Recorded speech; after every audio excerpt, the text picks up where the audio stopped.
जालन्यात आगीचे तांडव, 10 दुकानं जळून खाक. शहरातील मंठा चोपल्ली परिसरात घटना. जालन्यातून एक मोठी आणि धक्कादायक बातमी समोर येत आहे. शहरातील गजबजलेल्या मंठा चोपल्ली परिसरात आज रात्री भीषण आग लागली. या आगीत तब्बल 10 दुकाने जळून खाक झाली असून व्यापाऱ्यांचे मोठ्या प्रमाणात आर्थिक नुकसान झाल्याची भीती व्यक्त केली जात आहे. धक्कादायक बाब म्हणजे एवढी मोठी घटना घडूनही अग्निशमन दलाच्या प्रमुखांशी संपर्क होऊ शकलेला नाही. रात्री 8च्या सुमारास एका हॉटेलमधून या आगीची सुरुवात झाली. उन्हाळ्याच्या उष्णतेमुळे आगीने काही क्षणातच रौद्र रूप धारण केले. या आगीत 10 दुकानं जळून खाक झाली आहे.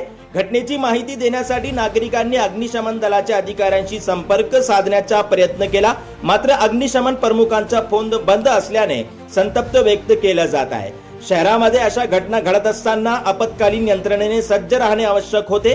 आगीत नेमकी किती आर्थिक नुकसान झाले आहे याची अधिकृत माहिती अद्याप समोर आलेली नाही. प्रशासनाने या प्रकरणाची गांभीर्याने दखल घ्यावी अशी मागणी स्थानिक नागरिकांनी केली आहे.